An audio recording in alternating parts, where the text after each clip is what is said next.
ऐसी जगह जहां आईटी हब और एजुकेशन का बोलबाला हो, जहां सिर्फ एजुकेशन ही नहीं, एक ऐसी जगह जहां एजुकेशन के साथ साथ कल्चरल हेरिटेज साइट्स भी। हाँ, आज हम बात करने वाले हैं, दिल थाम के बैठ लीजिए ताकि आपको भी पता चले इस स्टेट के बारे में जो मैं आपसे शेयर करने वाला हूँ। आज हम बात करने वाले हैं कर्नाटका की, एक साउथ इंडियन स्टेट की, एक ऐसा स्टेट जो कि मैसूर के नाम से जाना जाता था।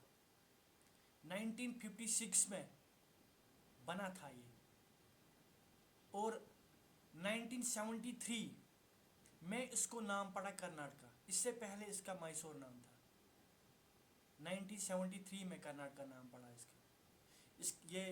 इसके बॉर्डर्स बहुत सारे स्टेट्स में लगते हैं, महाराष्ट्र, गोवा, तेलंगाना, आंध्र प्रदेश, केरला और तमिलनाडु। यहाँ सिर्फ इसको सिलिकॉन वैली ऑफ इंडिया भी कहते हैं। आपको पता है क्यों?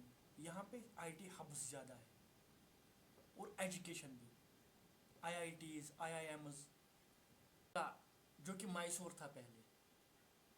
इसकी हिस्ट्री पता है आपको क्या था ये आईटी हब क्यों बना? इससे पहले कि मैं आपको ये सारी चीज़ें अगली वीडियोस में बता पाऊँ, उतना मुमकिन नहीं है कि मैं आपको इतना बता पाऊँ। इसकी डेप्थ हिस्ट्री है कि ये क्यों बना था silicon valley of India, Karnataka, ये हब क्यों बना है।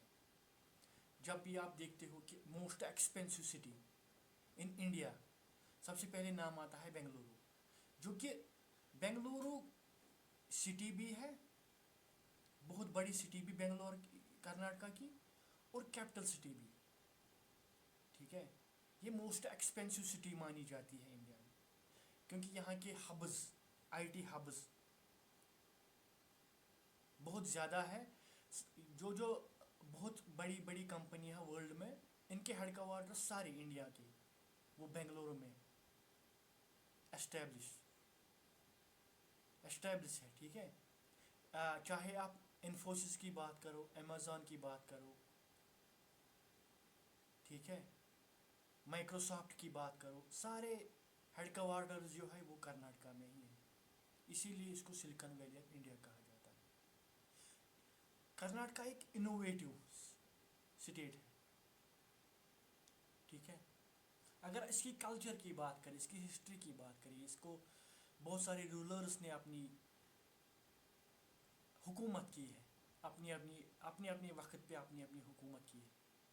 अगर हम बात करेंगे होसाला डायनास्टी की, कदम्बा डायनास्टी की, विजयंगारा जो एम्पायर था, बहुत बड़ा एम्पायर, उन्होंने वहाँ पे हुकूमत की।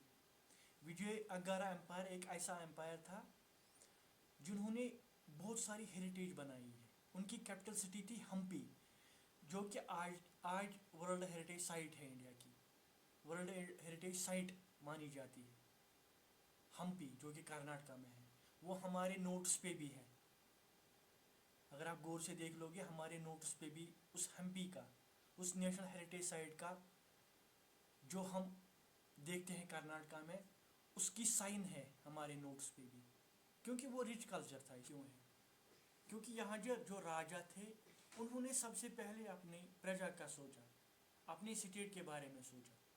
इसीलिए आज भी अगर हम कर्नाटका की बात करेंगे तो आज भी उसके नाम सुनहरे अक्षरों में लिखे जाते हैं, इन ऐसे राजाओं के, क्योंकि उन्होंने काम ही ऐसा किया है। ठीक है, अगर हम कल्चर की बात करेंगे, अगर हम खाने की बात करेंगे, सबसे पहले इडली डोसा तो वहाँ पे आपको पता ही है, वो सबसे फेवरेट है उनका, इडली डोसा।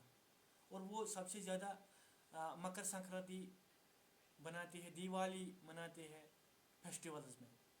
और वहाँ की ऑफिशियल लैंग्वेज कन्नड़ है, कन्नड़, ठीक है, जो कि एक क्लासिकल लैंग्वेज भी है।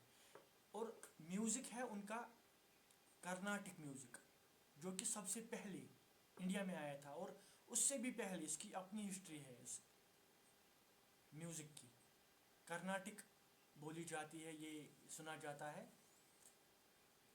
ठीक है, कर्नाटका सिर्फ एक स्टेट ही नहीं है, ये ब्रेन है इंडिया का, ब्रेन है और इनोवेटिव स्टेट। यहाँ की डिफेंस, आपको पता भी है कि एरोस्पेस में जो हम सैटेलाइट भेजते हैं उनका हेडक्वार्टर भी कर्नाटका में है। वहीं से वो अगर उनको करना होता है, मतलब कोई भी स्पेस में अगर कोई भी सैटेलाइट भेजनी होती है तो वो वाहिद बेंगलोर ही है जहाँ उनका हेडक्वार्टर है वो, और वो अपने मिशन आपसे शेयर किया। आई होप कि आपको मेरी ये बातें समझ आती है। अगर आपको मेरी ये बातें समझ आती है तो प्लीज़ लाइक, सब्सक्राइब और शेयर ज़रूर कर लेना। Thank you so much. मेरा नाम है आसिफ और आप देख रहे हो ओली आसिफ। Thank you.